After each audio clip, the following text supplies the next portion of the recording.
지난주에는 우리가 영성훈련 가운데 성경 읽기로 하는 영성훈련에 대해서 우리가 살펴봤습니다.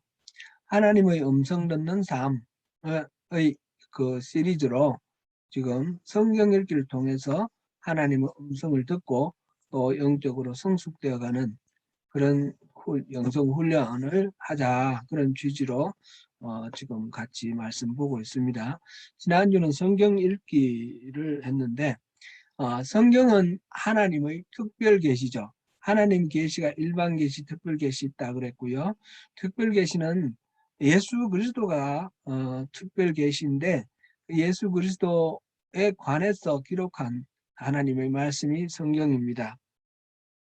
그래서 하나님은 우리에게 들려주실 메시지가 있을 때 가장 분명하게 성경에 기록하여 성경 기자들에게 영감을 주셔서 성경에 기록하여서 우리가 읽고 깨닫도록 허락하셨습니다.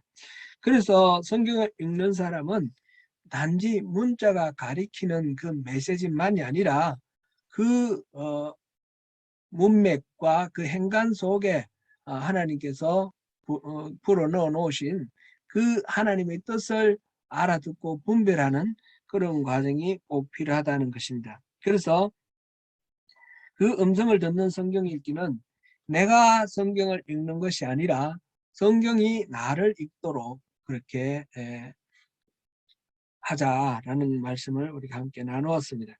지난주에는 그 중에서 성경을 또 통독하자라는 데까지 우리가 말씀을 나눴습니다. 성경 부분 우리에게 은혜가 되고 우리 생명을 소생시키는 능력이 있는 그런 말씀들이 많지만 그렇게 해서는 온전하게 이렇게 신앙생활 하는데 부족함이 있다는 것입니다. 그래서 성경 전체에 대해서 우리가 바른 조망을 가지고 그 문맥 속에서 성경의 구체적인 어떤 구절이나 말씀을 우리가 읽는 것이 더 정확하게 하나님의 메시지를 이해할 수 있는 데 도움이 됩니다. 그래서 통독을 제가 추천을 한다 말씀드렸고 적어도 한 3번 정도는 통독을 하시면 좋겠다. 그리고 그것은 너무 막연하게 긴 시간이 아니라 적어도 한 5년 안에 한 3번 정도 통독하는 것을 목표로 한번 통독해 보시라, 그런 말씀을 드렸습니다. 그렇게 해야지 이 읽는 동안 앞에 이야기 뒤에 이야기가 서로 연결되면서 기억나면서 전체적인 성경에 대한 얼개를 알게 되고 더 깊이 이해할 수 있게 됩니다. 물론 성경으로 하나님의 음성을 듣기 위해서는 이 통독과 아울러서 통독은 빨리빨리 읽어야지 가능하기 때문에, 그런데 다독으로 하는 건데 정독이 필요하다는 것입니다. 꼼꼼하게 깊이 있게 그렇게 읽어보는 그런 정독이 또한 필요합니다. 뜻을 구절 뜻을 새겨보고 문장 뜻을 새겨보는 그런 읽기 방식으로 정독하는 것이 필요합니다. 우리 매일 성경으로 큐티 할 때에 정독할 수 있죠. 근데 큐티 분량도 사실상 정독하기에는 좀 많습니다. 그 중에 일부만 이렇게 정독해 보는 그런 식으로도 우리가 도전해 볼 수 있겠습니다. 그런데 이제 통독을 하든지 정독을 하든지 문장을 읽는 것만으로는 부족합니다. 내가 성경 읽는 것이 아니라 성경이 나를 읽도록 하기 위해서는 그 내용을 꼼꼼하게 분석하고 읽는 것 이상으로 필요한 과정이 있습니다. 그것이 바로 오늘 우리가 다루어 볼 묵상입니다. 묵상에 대해서 우리 함께 살펴보겠습니다. 묵상은 영성훈련을 위해 꼭 필요한 하나의 과정인데 히브리 말로 2가지 단어가 있습니다. 그래서 성경에 묵상이라 번역되어 있는 말이 2가지 단어가 있는데, 하나는 오늘 본문에 쓰인 단어가 하가라는 단어입니다. 하가라는 단어는 말하다, 신음하다, 묵상하다, 곰곰이 생각하다 이렇게 번역이 되어 있는 단어입니다. 자연계에서는 이 단어는 비둘기가 아침에 반복해서 구구구구 소리 내는 거, 거기에서 그 연상을 할 수 있고, 사자가 으르렁거리면서 이렇게 우는 그런 소리를 연상시켜 줍니다. 두 번째 단어는 사하라는 단어인데 그것은 숙고하다, 암기하다, 깊이 생각하다라는 의미를 가지고 있습니다. 두 단어가 사실상 구분 없이 묵상으로 번역되고 있기 때문에 같이 생각하면 좋겠는데 그럴 때에 이 묵상이라는 말은 영원한 진리에 대해서 반복적으로 깊이 있게 숙고하는 것을 가리킨다. 이렇게 이해하면 되겠습니다. 유진 피터슨 우리 잘 알죠? 메시지 성경을 번역하신 분. 그분이 쓴 책 중에 이 책을 먹으라 라는 책이 있습니다. 거기에서는 묵상을 설명하기 위해서 자기 집에서 기르던 개를 예를 들어서 설명하는 대목이 있습니다. 이 강아지를 데리고 그 주변을 이렇게 산책을 하는데 코요테가 사슴을 잡아서 먹고 난 그런 시체가 있었다고 합니다. 그런데 이 개가 그 사슴의 뼈를 정강이 뼈를 물고 와서 너무너무 좋아하는 거죠. 개가 뼈를 좋아하지 않습니까? 그 뼈를 계속해서 깨물면서 그 맛을 보면서 기뻐하는 거죠. 가지고 놀고 그리고는 또 감추어 어디 숨겨놓고 이따가 다음날 또 꺼내서 또 그 뼈를 가지고 물고 빨고 하면서 좋아하는 겁니다. 보니까 관찰을 해보니까 이 강아지가 일주일을 그렇게 갖고 놀더라는 겁니다. 그렇게 강아지가 뼈를 물고 빨고 맛보고 이렇게 기뻐하는 것과 같이 계속해서 그것을 이렇게 가지고 노는 것 그것이 묵상이다. 묵상이라는 말의 의미가 그것이다. 이렇게 말을 했습니다. 이사야서 31장 4절을 보면 이런 말씀이 있습니다. 큰 사자나 젊은 사자가 자기의 먹이를 움키고 어르렁거릴 때에 이때 어르렁거릴 때라고 번역된 이 부분이 하가예요. 하가라는 단어. 영어로는 growls라고 됐는데 그렇게 번역을 했는데 이게 하가라는 단어를 번역하고 있습니다. 그리고 시편 1편 2절에 보면 시편 1편 2절에 보면 오직 여호와의 율법을 즐거워하여 주야로 묵상하는도다. 복 있는 자에 대한 이야기죠. 여기서 율법을 즐거워하여 주야로 묵상하는도다 라고 번역된 이 부분이 하가입니다. 영어로는 meditate라고 번역이 되어 있습니다. 그러니까 여기서 묵상하다라는 단어는 조용하고 엄숙하게 어떤 사상을 음미하거나 뭐 그런다기보다는 사자가 자기 먹잇감을 획득해서 기뻐하고 어쩔 줄 몰라 하는 그런 기쁨, 흥분, 그리고 소리 지르고 먹잇감을 이리저리 가지고 놀며 빨아먹고 향기를 맡고 그리고 또 엄밀히 감추었다가 다시 꺼내서 그것을 먹는 것과 같은 어떤 것에 푹 빠져있는 상태 이거를 묵상이다 이렇게 말한다는 것입니다. 리처드 포스터는 영적 훈련과 성장이라는 책 우리 같이 공부했죠. 그 영적 훈련과 성장에서 보면 동양 종교에서 말하는 명상과 기독교에서 말하는 묵상이나 명상이나 뭐 번역은 이래도 좋고 저래도 좋습니다. 메디테이션 영어로는 그렇게 하죠. 그런데 여기에는 차이가 있다는 거죠. 동양의 명상은 세상에서 떨어지고 그 다음에 자기를 개성과 자아 이 모든 것들을 비워내는 것을 초점에 두는 것이 명상입니다. 그 불교에서 보면 비비상처 생각하는 것도 아니고 뭐 생각하지 않는 것도 아니고 뭐 이런 식의 상태 그런 걸 말하는 겁니다. 그런데 반면에 기독교의 묵상은 비우는 것까지는 같습니다. 자기의 자아와 고집, 자기의 모든 주관들을 내려놓는 것.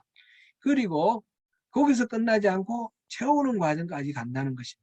바로 자기를 비우고 하나님으로 채우는 것. 그것이 기독교에서 말하는 묵상이다 합니다.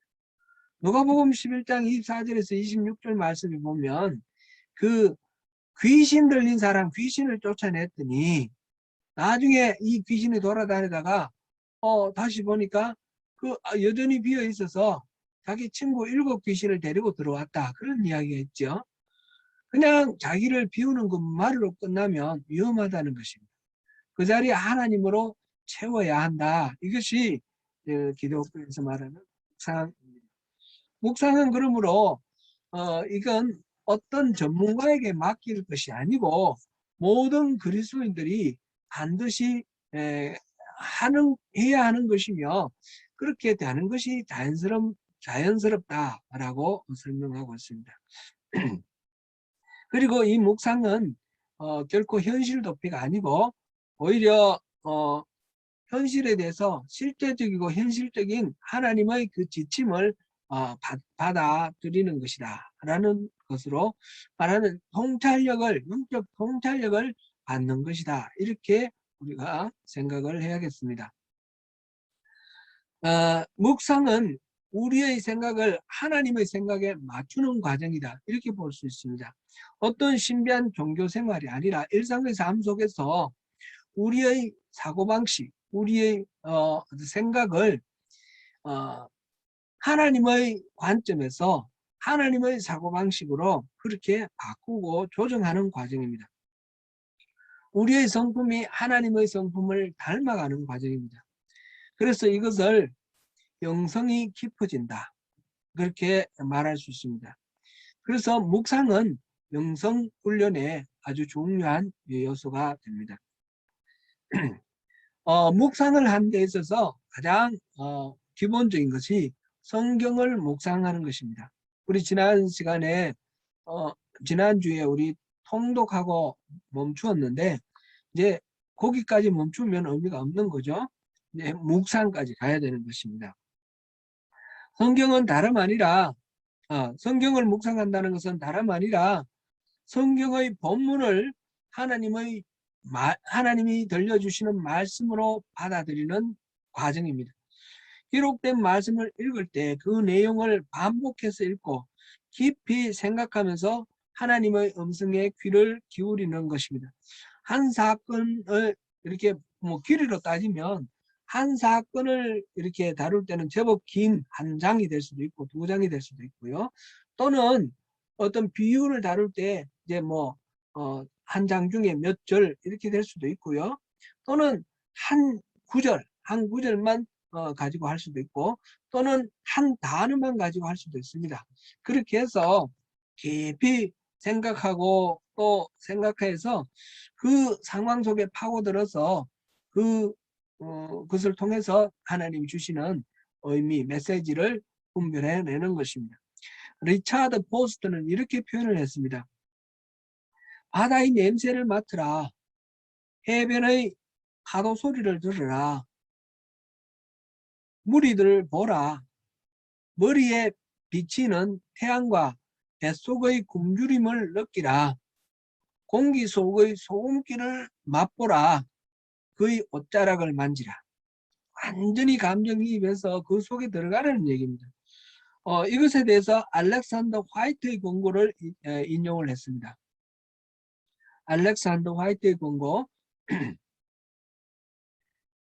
진실된 그리스도인의 상상은 예수 그리스도를 그의 시야에서 결코 벗어나게 하지 않는다.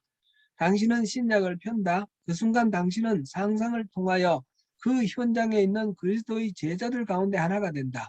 그리고 그의 발 아래 앉는다. 이렇게 묵상을 위해서는 풍부한 상상력이 필요합니다. 그런데 상상력은 조심해야 될 것이 우리가 죄인이기 때문에 적절히 절제하지 않으면 엉뚱한 대로 흐를 수가 있습니다. 그래서 그 조절의 필요가 있다는 거. 그리고 우리 자신의 헛된 욕망이나 또는 지나친 상상력으로 묵상이 흐트러질 수도 있습니다. 쓸데없는 망상에 휘둘릴 수도 있다는 것입니다. 그러므로 하나님을 쫓아서 하나님께 모든 초점을 맞춰서 하나님을 생각하고 그분 앞에서 즐거워하고 그의 길과 진리를 추구하는 자세가 반드시 필요합니다. 오늘 본문 10편, 19편 7절에서 14절을 다시 한번 우리가 읽어보겠습니다. 같이 읽어봅니다. 7절부터 14절. 여호와의 율법은 완전하여 영혼을 소성시키며 여호와의 증거는 확실하여 우둔한 자를 지혜롭게 하며 여호와의 교훈은 정직하여 마음을 기쁘게 하고 여호와의 계명은 순결하여 눈을 밝게 하시도다. 여호와를 경외하는 도는 정결하여 영원까지 이르고 여호와의 법도 신실하여 다 의로우니 금 곧 많은 순금보다 더 사모할 것이며 꿀과 송이꿀보다 더 달도다. 주의 종이 이것으로 경고를 받고 이것을 지킴으로 상이 크니이다. 자기의 허물을 능히 깨달을 자 누구리요? 나를 숨은 허물에서 벗어나게 하소서. 또 주의 종에게 고의로 죄를 짓지 말게 하사 그 죄가 나를 주장하지 못하게 하소서. 그리하면 내가 정직하여 큰 죄과에서 벗어나겠나이다. 나의 반석이시여 나의 구속자이신 여호와여, 내 입의 말과 마음의 묵상이 주님 앞에 연락되기를 원하나이다. 아멘. 오늘 본문은 율법을 묵상하는 것에 관하여 노래하고 있습니다. 율법은 완전하여서 우리의 영혼을 되살릴 수 있다 하였습니다. 세상 모든 지혜를 뛰어넘는 그런 지혜가 또 있습니다. 그리고 도덕과 윤리 수준이 아주 탁월합니다. 세상에 보면 이 기독교나 또는 일반 고등종교와 미신이 차이가 나죠. 이 고등종교는 다 윤리 도덕 의식이 있습니다. 미신은 철저히 자기중심적이고 도덕이 없습니다. 윤리가 필요 없습니다. 그 중에서도 고등종교 중에서도 특별히 기독교는 하나님을 중심으로 자기가 중심이 아니라 철저히 자기를 비우고 하나님 중심으로 모든 것들을 생각하기 때문에 하나님의 뜻이 세계 전체의 원리가 되도록 그렇게 하는 것이기 때문에 최고의 선, 절대의 선이신 하나님이 부여하시는 그런 윤리, 도덕이 온 세상에 이렇게 채워지는 것, 그것이 자연스러워집니다. 그래서 기독교가 비윤리적이라는 것은 사실 말이 안 되는, 성립할 수 없는 말입니다. 그렇다고 해서 기독교가 도덕적인 것에 머물러 있는 것은 아니죠. 도덕 그 이상, 도덕보다 그 이상. 그런데 도덕을 폐기하는 것처럼 그렇게 생각하면 그거는 잘못된 이해다라는 것입니다. 기독교는 그래서 나만이 아니라 공동체의 전체의 어떤 선을 생각하고 배려하고 존중하는 그런 특징이 있습니다. 그러므로 하나님은 우리를 죄로부터 보호를 하고 많은 악으로부터 우리를 지켜주십니다. 오늘 본문의 핵심 구절은 마지막 14절이죠. 여기서 내 입의 말과 내 마음의 묵상을 주님께서 연락하여 주시기를 원합니다. 이렇게 기도를 하고 있습니다. 입의 말과 마음의 묵상을 그 자체를 기도다 이렇게 해석을 하는 것이 보통입니다. 그러니까 내가 하는 모든 기도를 주님께서 제사의 제물로 받아주시고 연락이라는 말은 기쁘게 받아들인다 그런 말이죠. 그렇게 받아들여 주십시오. 그렇게 해석을 하는데 단지 기도만 아니라 우리의 모든 입에서 나오는 모든 말 그리고 우리 머릿속에 마음속에 떠오르는 모든 생각 모든 그런 것들 그 전부 다를 가리킨다 이렇게 보는 것이 더 좋겠습니다. 그래서 우리가 어느 경우에서 누구에게 하는 말이든지 그것이 하나님이 받으시기에 합당한 그런 거룩한 언어가 되어야 된다는 것입니다. 우리 마음속에 들어오는 생각들이 어떤 생각이든지 그것이 하나님께서 기쁘시게 받으실 만한 그런 거룩한 마음이 되기를 바랍니다. 내 입에 나오는 말과 내 마음에 있는 묵상을 주님께서는 연락하여 주십시오. 이게 이제 그 로마서 12장 1절 2절에서 나오는 그 말씀이죠. 제가 그 봉헌 기도를 통해서 매일 이제 드리는 그 기도가 그거죠. 우리의 입술에서 나오는 말이나 우리의 사지를 통해서 이렇게 이루어지는 모든 행동, 이 모든 것들, 우리 삶 자체가 하나님이 받으실 만한 거룩한 산 제사가 되어서 하나님께서 기쁘게 받아주시도록 그렇게 우리가 하나님의 성별의 은혜를 구하면서 그렇게 스스로를 다짐하면서 그렇게 나가는 거죠. 이것이 바로 우리가 묵상인 것입니다. 이 구절은 이번 주 암송 구절입니다. 이 구절로 만든 노래도 있죠. 나의 입술의 모든 말과 나의 마음의 묵상이 주께 연락되기를 원하네. 그 노래도 여러분들 다 아실 것입니다. 그러면 이 노래를 생각하시면 이 구절 외기도 쉬우시겠죠. 이 구절을 묵상하시면서 실제로 우리가 말을 할 때나 생각할 때 하나님이 받으실 만한 그런 말과 생각이 되도록 그렇게 기도하신다면 우리 삶이 변화될 것입니다. 이 구절을 단순히 암송하는 것이 아니라 앞에서 우리가 봤듯이 사자가 먹이를 가지고 기뻐하듯 강아지가 뼈를 가지고 기뻐하는 것처럼 우리가 이 말씀을 가지고 한없이 기뻐하면서 이 말씀이 주시는 그 은혜와 능력을 우리가 덧입는 그런 묵상이 되면 좋겠습니다. 묵상의 궁극적인 목적은 바로 생각하는 데 끝나는 것이 아니라 삶이 바뀌고 우리의 성품이 변화되는 것입니다. 묵상은 하면 할수록 예수 그리스도의 성품을 닮아가게 됩니다. 그러므로 우리는 의도적으로 시간을 내고 환경을 조성해서 묵상을 할 필요가 있습니다. 통독을 할 경우에 전체에 대해서 묵상할 수는 없겠죠. 그 중에서 눈에 띄는 한 부분을 가지고 묵상을 해도 좋습니다. 그렇지 않으면 우리가 매일 성경을 가지고 이렇게 묵상해도 좋고요. 앞에서도 제가 잠깐 언급했듯이 우리 주일 설교 본문이나 아니면 수요 설교 본문 그걸 가지고 일주일 동안 묵상을 하는 것도 좋겠습니다.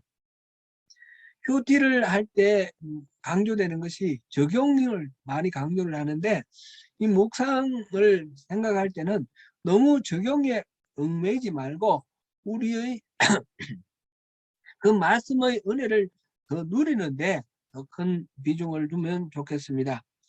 알렉산더 화이트의 말을 인용한 부분을 다시 한 번 더 보겠습니다.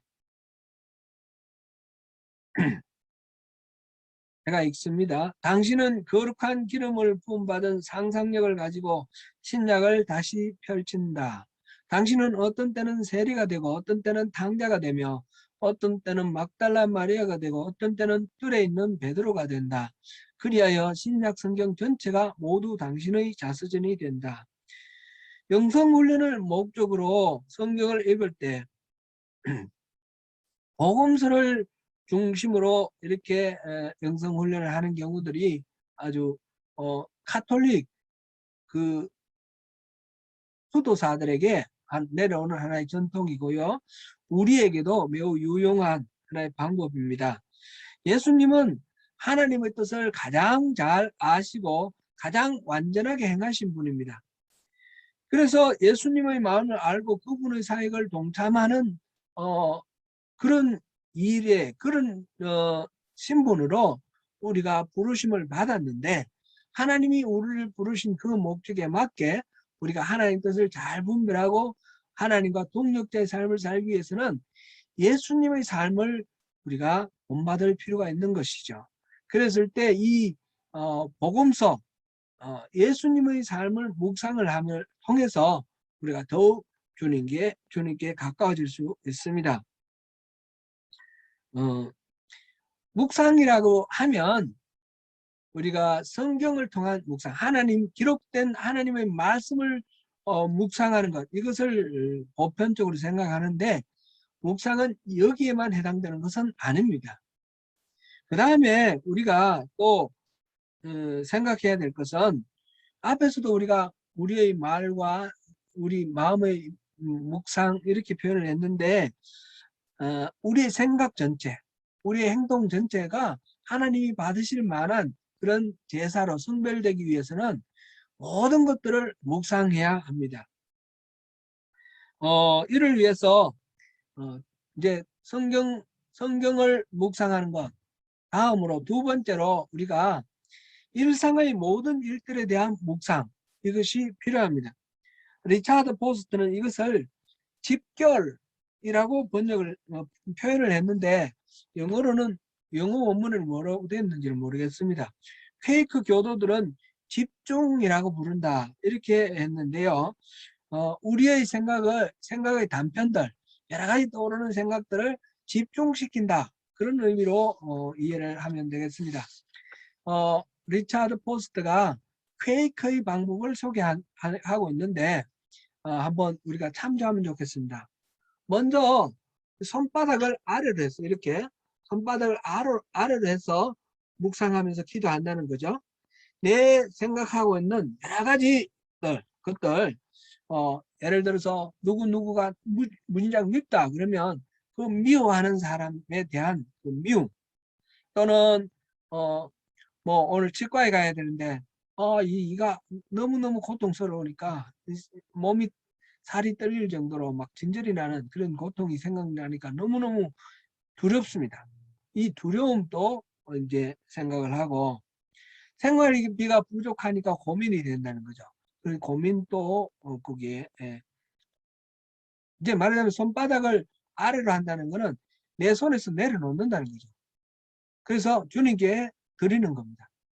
그 두려움, 미움, 고민, 이런 것들을 내려놓고, 또 뭐 여러 가지 사소한 염려, 걱정들, 애기 돌봐줘야, 어디 좀 나가야 되는데 베이비시터가 어레인지가 안 돼서 뭐 어떤 염려, 이런 등등 마음을 짓누르거나 신경을 쓰이게 하는 모든 것들을 우리 손에서 놓아버리는 것, 이것을 먼저 묵상할 때 한다는 것입니다. 자기를 비우는 과정입니다. 그리고 다음에는 손바닥을 이렇게 반대로 올리는 거죠. 손바닥을 올려서 하나님이 주시는 것을 받겠다는 겁니다. 그래서 오늘 어떤 일에 대해서도 주님, 저에게 미움 대신에 사랑을 주십시오. 염려 대신에 평안을 주십시오. 그리고 인내할 수 있도록 도와주시고, 또 주님께서 허락하시는 기쁨을 누리기를 원합니다. 이렇게 손바닥으로 이렇게 한다는 것입니다. 이 퀘이크들의 기도법입니다. 퀘이크들의 그 묵상 기도법입니다. 저는 뭐 이런 식으로는 안 했는데, 제가 요즘엔 조금 좀 뜨문뜨문 그렇게 되는데, 사역하던 초기 생각을 해보면요,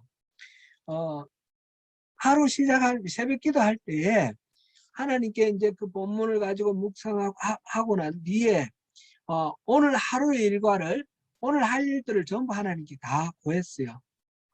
오늘 뭐 하기를 원합니다. 뭐 해야 됩니다. 뭘 해야 됩니다. 이렇게 구하고, 그 다음에 주님의 은혜를 구하면 주님께서 그 모든 일들에 대해서 나름대로 저의 마음에 감동을 주십니다. 그리고 또 어떤 때는 제가 이제 생각하고 구했던 거하고 상관없는 또 다른 생각을 떠오르게 합니다. 예를 들면 누구 집을 찾아가 봐라, 누구에게 가서 전도해라, 뭐 이런 생각을 떠올려 주셨습니다. 그래서 제가 그 매일 새벽 기도하고 거기에 따라서 하루를 살았어요. 이제 어떤 분을 이제 전도하라 그래서 찾아가면 굉장히 어려운 분이 한 분 계셨어요. 그분은 늘 생각이 나는데, 어, 제가 가면 반갑게 맞아주지 않습니다. 그렇다고 해서 내쫓지도 않았습니다. 뭐 마지못해서 들어오라고 그래서 들어가는데 들어가서 앉아서 얘기를 하면 얼마나 어려운지요. 제가 말도 이렇게 막 달변이 아니지 않습니까? 뭐 띄엄띄엄 얘기하는데 이 사람은 뭐 퉁명스럽게 툭툭 쳐버리고 하니까 할 말을 잃어버릴 때도 많고 그래서 땀을 뻘뻘 흘리면서 나중에 갔다 오면 등이 완전히 땀으로 젖어 있어요. 이제 그런데 그러니까 그 집에 가고 싶지 않죠. 그런데 또 며칠 있다가 또 기도하면 또 그 집에 가라 그러고 가라 그러고 그래서 한 너댓 번 갔던 기억이 납니다. 결국 그분은 어, 뭐 저하고 이렇게 뭐 이렇게 제 마음을 받아들여 주지 않고 그랬어요. 그랬는데 하나님께 조금 원망도 되더라고요. 이렇게 하면 순종을 했는데 좀 뭔가 결실을 주시지 않고 왜 이러십니까? 그런 생각, 그런 불평 같은 것도 했는데 나중에 지나고 난 뒤에 보니까요. 그때 막 순종하고 그렇게 할 때 있고 나중에는 뭐 또 다른 케이스로 어떤 여러 가지 어떤 상황이 있어서 순종 못할 때가 있어요. 그런데 비교를 해보면 순종할 때는 그 일에서는 열매를 못 맺어도 전혀 다른 방식으로 열매를 맺게 해줘요. 뭐, 어, 뭐, 우연히 내가 알 수 없는 어떤 통로로 어떤 분이 오셔서 막 위로해주고 격려해주고 뭐 새 식구가 되어주고 그런 경우들이 있어요. 우리 지금 그 김광섭 성도님, 정영희 권사님도 우리 해밀턴 있을 때 그런 케이스예요. 이분들이 어느 날 그때는 테이프 같은 거 많이 이렇게 빌려보고 했잖아요. 지금 김광섭 성도님, 정영희 권사님 들으시니까 이제 제가 거짓말을 못합니다. 테이프 빌려서 이 갖다 주러 가시다가 길을 잃어버리신 거예요. 그래서 이분들이 막 길을 잃어서 헤매다가 우리 교회를 발견하고 주일날 우리 교회로 오신 거예요. 그리고 유덕희 형제님, 지금 집사님 되셨어요. 이민정 집사님, 이분들이 우리 그때 이렇게 오셨을 때 제가 그때 제가 방금 말씀드린 그분한테 찾아가서 땀을 흘리며 애를 했어도 이분들이 안 돌아올 때였어요. 그런데 하나님이 다른 쪽에서 위로를 해주시더라고요. 예를 들면 그런 게요. 또 어떤 이제 유학생 가정이 있는데 그 집에 또 가보라는 그런 말씀이 있으면 가면 꼭 제가 필요할 때예요. 뭐 애가 그때 뭐 5명인가 이렇게 데리고 있었는데 얘가 다쳐서 이렇게 뭐 병원에 가야 된다든지 아니면 누가 아파서 설사를 했다 그래서 뭐 소화제가 필요하든지 또는 뭐 진통제가 필요하다든지 그런 식으로 해서 제가 갈 때마다 그 집사님이 말씀하시기를 꼭 내가 목사님께 전화 드리려고 그럴 때 목사님 먼저 오셨네요. 그렇게 얘기를 하더라고요. 그런 식으로 할 때가 있습니다. 우리 성도님들도 그런 경우들이 그런 기억들이 많이 있으실 것입니다. 그런 식으로 일상의 모든 일들을 하나님께 올려드리고 기도하는 것이 좋습니다. 지난번에 우리 기도를 생각할 때도 그랬죠.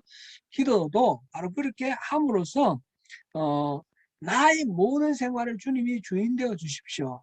주권을 주님께 올려드리는 그런 우리의 신앙 고백인 것입니다. 전에 또 한 번 말씀드렸는데 어떤 분은 염려가 되는 것을 해결하기 위해서 어떤 고민되고 염려되는 일이 있을 때마다 그것을 종이에 적어서 박스 하나 가지고 준비해 놓고 그 박스에 집어넣었다는 겁니다. 염려되고 고민되는 거 박스에 집어넣고 자기는 잊어버리는 거예요. 잊어버리려고 노력하는 거죠. 잊어버리고. 그 다음에 목요일 날 저녁에는 이것을 전부 꺼내서 기도를 했다는 겁니다. 말하자면 염려를 자기가 붙들고 염려하는 것이 아니라 하나님께 맡기는 것을 그런 방식으로 훈련을 했다. 그런 이야기입니다. 그것도 좀 우리가 참고할 수 있겠습니다. 이렇게 일상의 삶이나 근심, 염려 이 모든 것들을 하나님께 돌려드리면서 기도하고 묵상하고 그 가운데 하나님의 인도하심을 받는 것. 이것이 두 번째 우리 일상의 삶에서의 묵상입니다. 세 번째로는 창조에 대한 묵상입니다. 창조에 대한 묵상, 이거는 다른 말로 자연에 대한 자연 묵상 이렇게 말할 수도 있습니다. 이것은 우주 만물을 신으로 보는 범신론적 입장은 아니고요. 우주 만물이 다 하나님의 피조물이라는 그런 우리의 신앙을 가지고 신앙 고백을 가지고 바라볼 때 그 우주 만물을 통해서 하나님이 우리에게 말씀하신다는 겁니다. 오늘 우리가 본문을 한 시편 19편 이거는 그것을 잘 보여주는 말씀인데 우리가 오늘 본문을 한 앞쪽 19편 1절부터 6절까지를 우리 한번 보시겠습니다.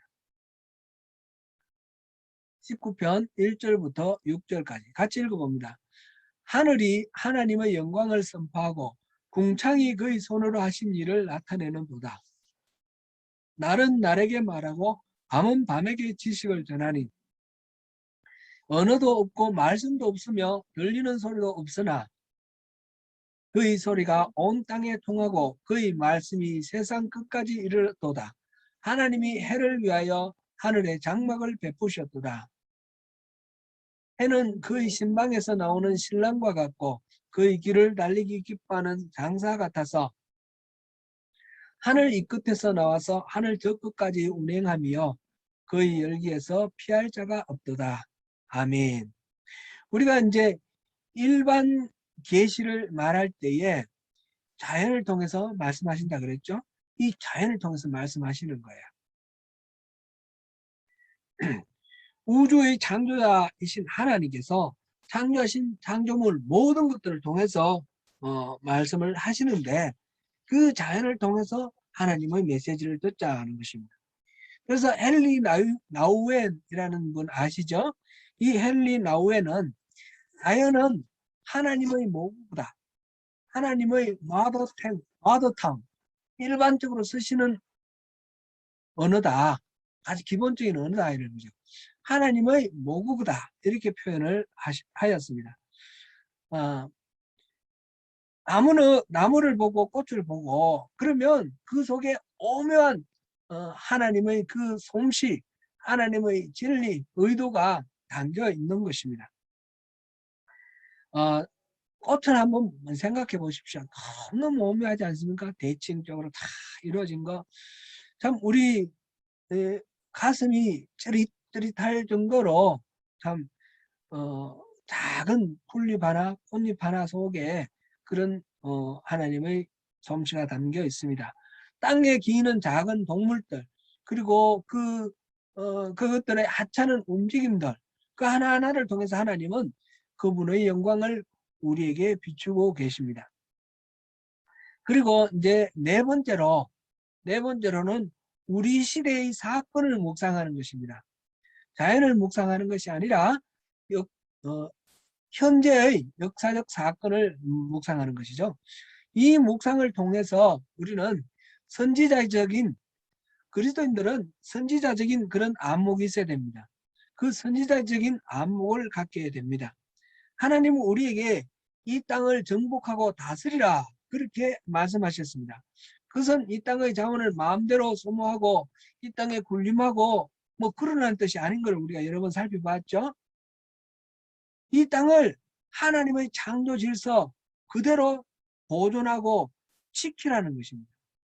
그것을 위해서는 우리가 이 땅 속에서 일어나는 자연뿐만 아니라 인간사회 속에서 일어나는 일들 속에 하나님의 원리를 발견하고 우리가 선지자적인 그런 대처를 할 필요가 있는 것입니다. 예를 들어서 2차 대전에서 독일 나치가 그 유태인을 600만 명이나 죽였습니다. 그럴 때 독일은 일본 같은 나라는 뭐 하나님 믿는 백성이 아니니까 그렇다 치더라도 독일은 100% 그리스도인입니다. 그런데 독일 교회에서 그 나치에 협력을 했다는 것입니다. 나치의 그 잘못된 그런 정책에 일부 저항한 사람들 있죠. 본회프나 뭐 이런 사람들, 그런 사람들 사형당하고 또 어떤 사람은 망명도 가고 그랬는데, 교회가 그리스도인이 무책임하게 나치에 협조를 했는 것은 그 사건들을 통해서 하나님의 그 메시지를 받아들이고 하나님의 음성을 듣는 묵상이 부족했다는 것입니다. 그래서 우리는 이런 사건 속에서도 우리가 묵상을 통해서 하나님의 뜻을 헤아려 보아야 합니다. 우리 조국의 역사를 보면 전두환 일당 그 군인 패거리들이 수많은 사람을 죽이고 정권을 빼앗았을 때에 한국 교회 대표적인 사람들이 모여가지고 그 사람을 초대를 해서 조찬 기도회를 했습니다. 그리고 그 사람을 축복했습니다. 그거는 올바른 묵상이 없었던 결과라고 그렇게 생각됩니다. 또 세월호 사건이 일어났을 때에 교회가 얼마나 많은 망발을 하고 그 피해자들에게 가슴 아프게 상처를 입혔는지 모릅니다. 사회적으로 하나님의 영광을 가지고 조롱을 받을 만한 그런 일들이 너무너무 많이 있었습니다. 한국 교회가 지금 사회적인 신뢰를 잃어버렸는데, 그 잃어버린 과정 속에서 세월호 사건도 큰 그런 계기가 되었습니다. 지금 세계적으로 히트를 치고 있다고 하는 오징어 게임이라는 드라마가 있습니다. 넷플릭스에 나와서 저도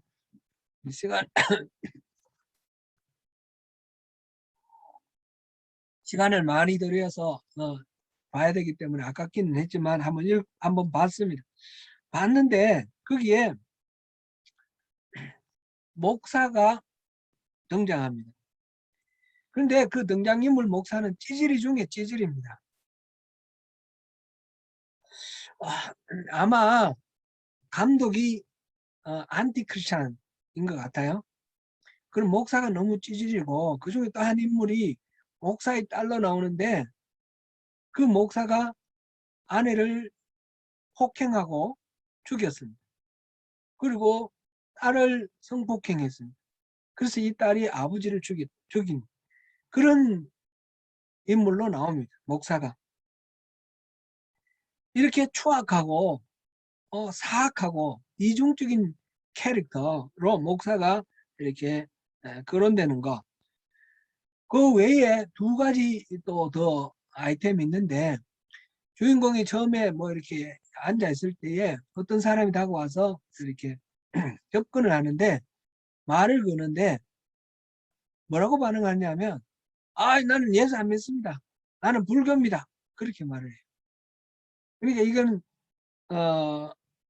막무가내식 전도에 대한 풍자 같아요. 또 나중에 또 그런 장면이 하나 더 나오는데, 이 주인공이 이제 길바닥에 내팽개쳐져 있습니다. 길바닥에 쓰러져 있는 이 사람을 누군가가 다가와서 이렇게 들여다보는데, 그 사람이 조금 전에 보면 예수, 천국, 불신, 지옥 이걸 외치던 전도자입니다.